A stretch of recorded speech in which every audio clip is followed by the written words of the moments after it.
I'm Rebekah LaRobardiere, sex and relationship coach and somatic experiencing practitioner. I've been studying sex and relationships for over 20 years. I want to welcome you to my podcast where we are going to unpack what I've learned. Let's talk about sex. From the moment Sam and I started dating, I knew I couldn't go back to the status quo. I wasn't interested in the kind of relationship that simply checked boxes or reflected the kinds of dynamics I had seen early on. I knew it. I felt it. There was more.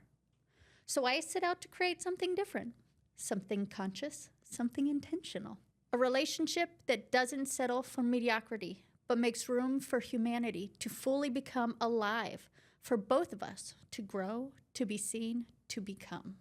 Intentional partnership to me means we choose each other again and again, not just to share a life, but to support each other's strengths and bring awareness to the parts that resist growth or closeness, to be each other's biggest fans and honest mirrors. It doesn't mean being blind to shortcomings. It doesn't mean justifying behavior that causes harm. It means choosing to believe in the other person, to encourage them, because in a world full of critics, the last place someone needs more of that is at home. It's also about choosing to not withhold, not just from your partner, but from yourself. Going all in means being willing to risk, not just for connection, but for truth. It's saying, I won't hold back my tenderness. I won't withhold my desires, my needs, my fears, or my depth.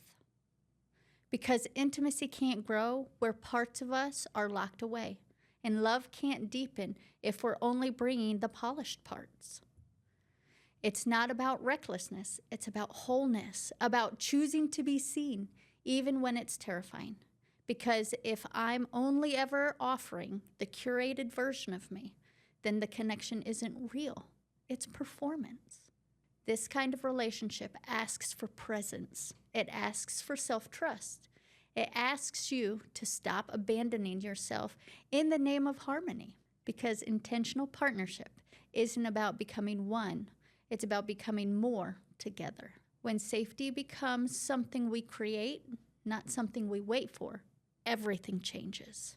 Because when I feel safe with me, I stop outsourcing my worth. I stop bracing for rejection every time I show my depth.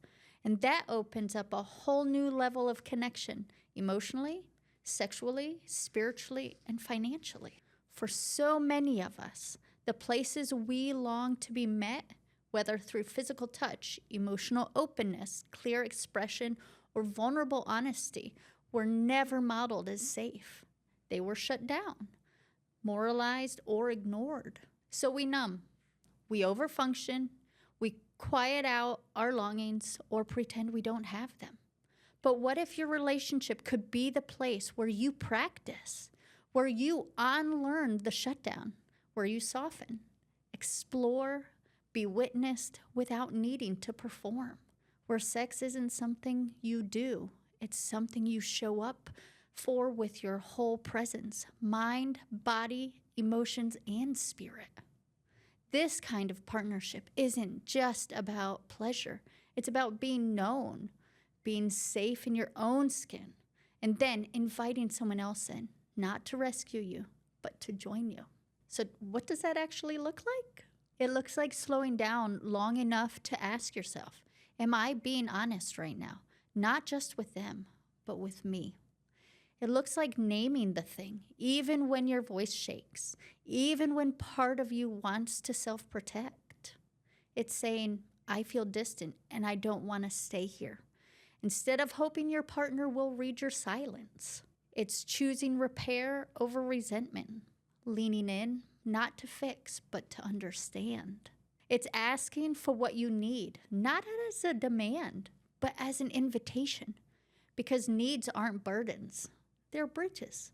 It's saying yes to sex, not out of obligation, but because your body actually feels safe enough to want.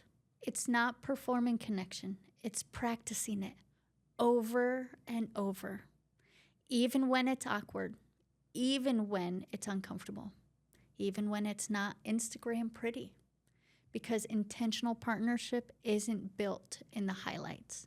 It's built in the choice to stay present, especially when it would be easier to check out. If this kind of partnership feels far away or awkward, or like you're fumbling through it more than you're getting it right, you're not doing it wrong. You're just doing something real.